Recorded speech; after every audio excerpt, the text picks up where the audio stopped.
Good day, everyone. Before the video gets started, I just wanted to ask if anyone would want to also, in addition to Satchel September, would you all be interested in Suede September as well? I do have a suede bag that I usually ignore, so just interested to see if anyone else has suede bags as well that they would like to bring out and carry as well as share with everyone. Now to the video. Good day, everyone. I'm OlaMaye and welcome to my channel.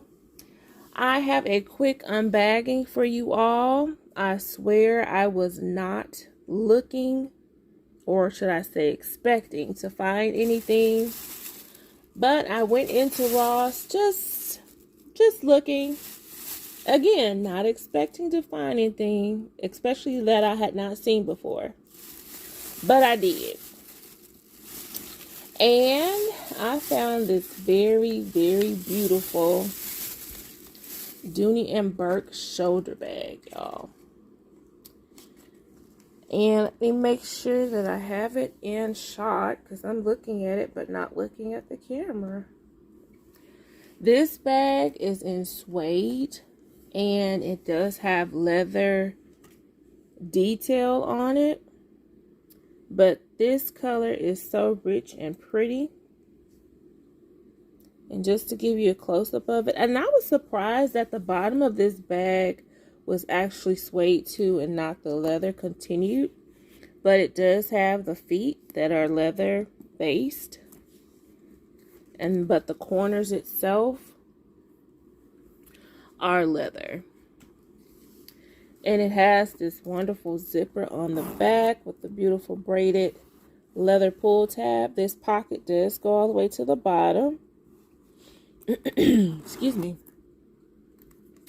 And the color is honey, and that is the perfect description of it. So, there we go. Honey shoulder bag. And I don't know what the original price of these were. I think when I looked online, I did not see any. But the Ross price for it was $70. Which I didn't think was bad because I've seen these shoulder bags. I have I believe my French blue one is an actual baguette. Because I don't think it has the zipper on the back. So I think it's probably a little bit smaller than this one. But I hadn't seen any suede bags out really. So usually suede, of course, is considered a fall or winter material.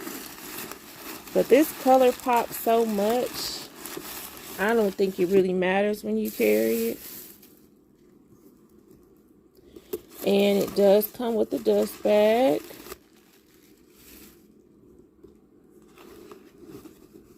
Which I will surely keep this in the dust bag.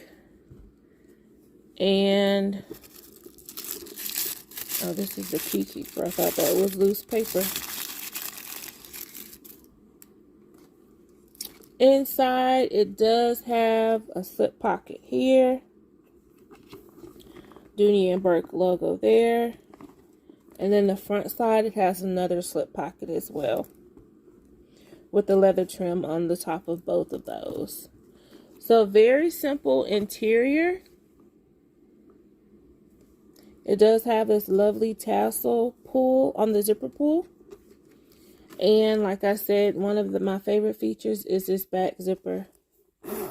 Because that way I don't have to open the bag. And that's additional storage on the outside of the bag as well. The strap itself, it does match the leather trim around that are on the corners and across the top. So it is just a brown leather strap. And let me give you the side view of it. Very pretty. And I may include the short video that I did. I've already posted it where I found this bag. And it has the song Honey playing on it on the short. But I'll either link it or add that at the end of this video. They did have the other hobos that I've seen at most of the Ross stores in different colors in the pebble grain leather, but this was the only one like this in this particular silhouette and material that was there. So this is just a quick find of another Dooney and Burke piece at Ross. So I hope you all like it. Comment below, let me know if you all have any suede Dooney and Burke pieces and how they hold up. If you all have to spray any protectant on them, if it's something that you try not to carry too often, or if they are pretty easy or manageable to carry. So that's what I would like to know, because I don't know if I should spray anything on it or not, but I definitely don't want to mess the suede up. But I do want to carry it because it's very pretty, and I could easily see this going with a nice pair of boots. I already can picture it, y'all. It's going to be cute. So, but yeah, let me know, you all, if y'all have any suede Dooney and Burke pieces and how they hold up and how you maintain them as well, because I would like to know. So I hope you all enjoyed this quick video. Thank you so much for watching, and thank you to my new subscribers and my longtime subscribers as well. I really do appreciate you all for commenting and liking my videos, as well as sharing them as well. So I will see you all in the next video. And as always, have a wonderful day.